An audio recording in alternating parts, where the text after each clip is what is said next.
Assalamualaikum warahmatullahi wabarakatuh. Halo anak-anak, selamat pagi. Semangat pagi ya, masih semangat pastinya. Nah, gimana kabarnya, sehat-sehat semua ya? Nah, di pagi hari ini sebelum memulai pembelajaran, coba dilihat kanan kirinya apakah ada sampah atau tidak. Kalau tidak ada, kalau udah bersih, sudah dipiketin, ibu akan lanjut untuk ke pembelajarannya. Untuk itu, terlebih dahulu kita berdoa bersama. Untuk ketua kelasnya, Mas Afsya, silakan dipimpin doa terlebih dahulu teman-temannya. Untuk itu, duduknya yang rapi ya anak-anak. Oke. Berdoa selesai. Nah, anak-anakku sekalian, sebelum kita memulai pembelajaran, biar lebih semangat, biar tidak mengantuk pastinya, kita ice breaking terlebih dahulu ya. Untuk Mbak Nada, silakan ke depan untuk sama ibu memimpin ice breakingnya ya. Gak apa-apa, gak usah malu, sini-sini. Oke. Dalam hitungan ketiga kita mulai ya. 3, 2, 1. Tepuk semangat. Semangat.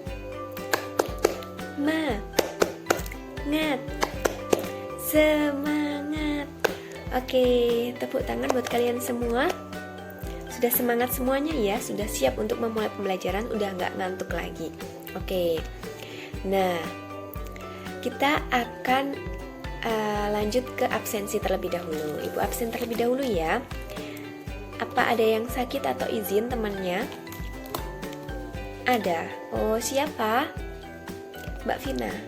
Oke. Kenapa Mbak Vina sakit? Oh, oke. Nanti kalau ada tugas diberitahu ya anak-anak. Kalau ada catatan juga diberitahu biar nggak ketinggalan pelajarannya. Oke, Ibu panggil terlebih dahulu ya. Afsya hadir.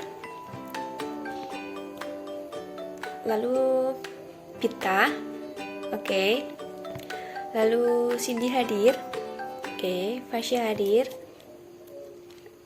Asya hadir. Nada hadir, Syita hadir. Oke, yang belum dipanggil siapa?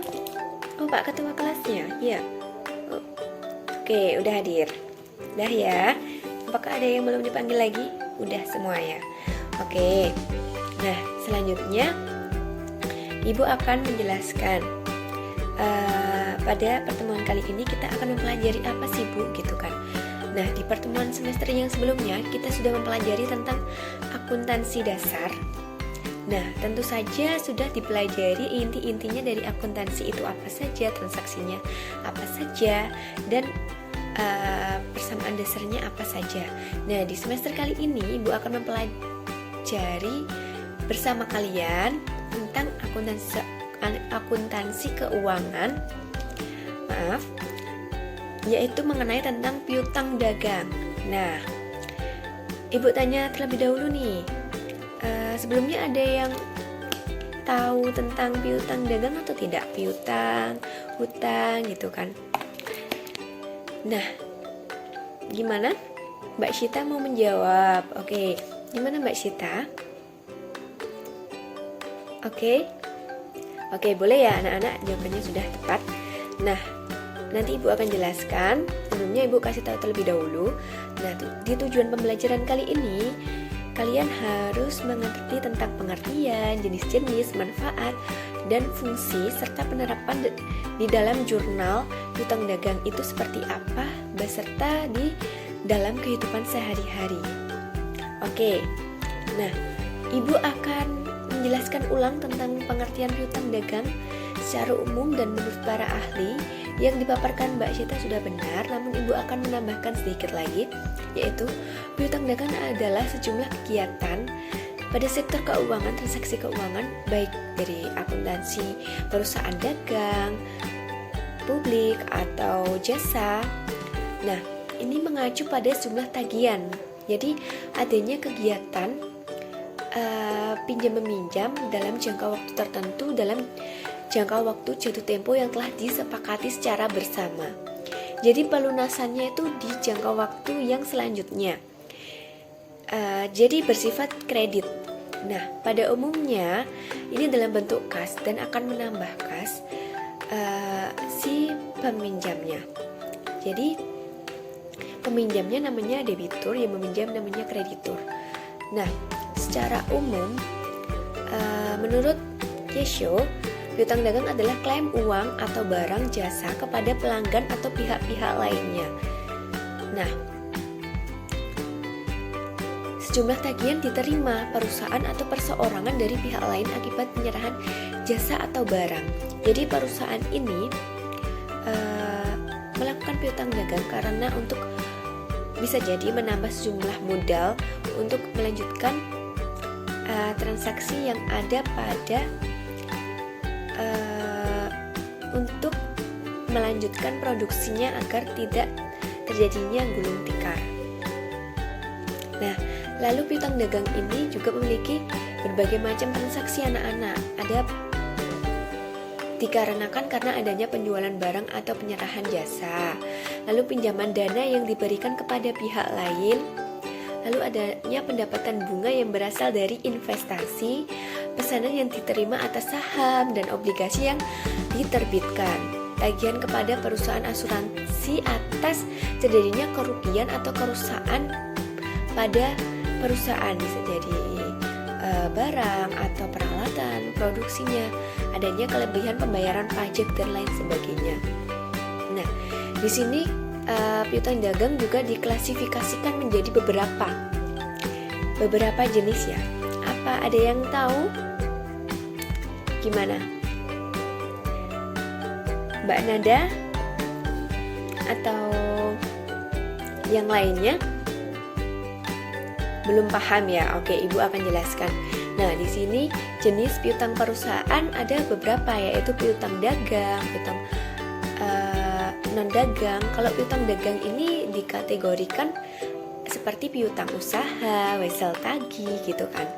Nah, piutang dagang itu apa? Yaitu sejumlah uang yang terutang oleh pelanggan untuk barang dan jasa yang telah diberikan sebagai bagian dari operasi bisnis. Nah, jadi piutang dagang tadi kan adanya operasi bisnis normal, selanjutnya piutang usaha. Jadi kalau piutang usaha ini adanya janji lisan dari pembeli untuk membayar barang atau jasa yang dijual oleh si penjual ini dengan jangka waktu 30-60 hari harus segera dilunasi. Nah, biasanya ini adanya perluasan kredit jangka pendek. Nah, lalu bedanya apa dengan wesel tagih? Nah, wesel tagih sendiri adalah janji tertulis untuk membayar sejumlah uang tertentu pada tanggal tertentu di masa depan. Nah, jadi jika memberikan pinjaman, nah jadi anak-anak piutang dagang tadi merupakan operasi bisnis secara normal. Nah, selanjutnya piutang usaha. Nah, piutang usaha itu apa sih? Gitu kan. Jadi piutang usaha adalah janji lisan dari pembeli untuk membayar barang atau jasa yang dijual, biasanya diberikan dalam jangka waktu 30-60 hari. Nah, merupakan akun terbuka yang berasal dari perluasan kredit jangka pendek. Nah, perbedaannya apa Bu dengan wesel tagih atau notes receivable? Jadi janji tertulis untuk membayar jumlah uang tertentu pada tanggal tertentu di masa depan. Jadi kalau wesel tagih ini ada buktinya, misalnya si peminjam ini semena-mena tidak ingin membayarnya gitu kan. Nah, ini sih memberikan pinjaman, memberikan buktinya. Ini telah disepakati bahwa dari tanggal sekian sampai sekian, jadi harus tegas untuk membayar di tanggal tersebut gitu. Nah, selanjutnya ini wesel tagih juga bersifat bisa jangka panjang dan pendek, tergantung kesepakatannya. Nah, selanjutnya ada piutang non dagang. Nah, piutang non dagang ini contohnya apa saja? Ini contohnya ada uang muka kepada karyawan dan staf, adanya uang muka kepada anak perusahaan, adanya deposito untuk menutup kemungkinan kerugian dan kerusakan yang terjadi pada perusahaan, adanya jaminan penyediaan jasa pembayaran, piutang dividen atau bunga, lalu ada klaim asuransi perusahaan, lalu adanya terdakwa dalam suatu perkara hukum, badan-badan pemerintah dan untuk pengembalian pajak, lalu adanya pengangkutan barang yang rusak misalnya retur gitu. Nah, adanya pengembalian pajak juga. Lalu ada ciri-ciri piutang. Sebelumnya ada yang tahu tidak ciri-ciri piutang itu apa? Oh, Nanda mau menjawabnya, anak-anak. Gimana Nanda? Sita gimana? Oh, Sita juga mau menjawab. Gina juga? Oke, gimana? Oke, bagus ya anak-anak. Berikan tepuk tangan atas keberaniannya. Oke, jadi jawabannya sudah tepat. Ibu akan menambahkan, jadi ciri-ciri piutang selain yang mereka sampaikan tadi juga ada nilai jatuh tempo, ada bunga. Tentu saja ada bunganya karena piutang ini bersifat kredit dan akan dilunasi di jangka waktu yang akan datang, otomatis akan disertai biaya bunganya. Jadi si peminjam tidak hanya membayar pada piutang yang akan dilunasinya saja jumlah uang tersebut, tidak, tetapi juga harus melunasi sejumlah bunga. Jadi semakin panjang waktunya, semakin tinggi juga bunga yang akan dikenakan atau didendakan gitu. Selanjutnya adanya kebijakan peraturan piutang pada perusahaan. Jadi perusahaan juga harus memperhatikan agar arus keuangan, arus kas masuk dalam perusahaan itu juga lancar untuk menyaring pelanggan mana yang memperoleh piutang. Jadi untuk menentukan risiko kredit gitu. Jadi agar tidak rugi perusahaannya. Nah, lalu bagaimana prosedur pencatatan piutang? Nah, ini pada PT Surla tanggal 14 Januari 2013 kepada PT Untung, yaitu senilai 20 juta menjual barang dagangannya dengan syarat pembayaran 2/10 N/30 tanggal 16 Januarinya.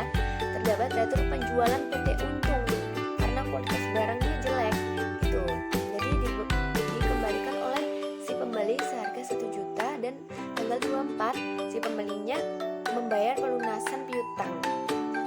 Nah, lalu pencatatan jurnalnya bagaimana? Nanti Ibu akan sharekan ke kalian semua dengan web Padlet, dan juga ada AnyFlip juga modul ajar untuk melengkapi modul PDF yang lebih rincinya lagi, dan kalian juga dapat mendownloadnya dari modul pegangan kalian yang belum lengkap. Nah, nanti kalian juga dapat mengakses kuis, sejumlah kuis. Ini bersifat seperti games, jadi lebih mengasihkan dan kalian tidak akan jenuh, dan tentu saja akan lebih memahami materi yang Ibu sampaikan pada pertemuan pada pagi hari ini, anak-anak. Nah, selanjutnya lanjut ke materi lagi, kita akan mencatat untuk adanya piutang karena penjualan kredit. Jadi jurnalnya bagaimana? Tanggal 14 Januari jurnalnya yaitu piutang dagang debit 20 juta, penjualan di kredit 20 juta.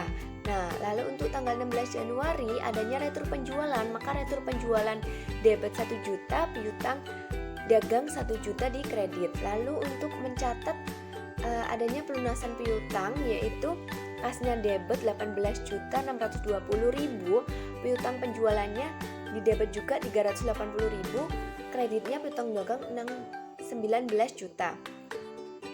Nah, lalu Ibu rasa manfaat piutang dalam perusahaan apa saja?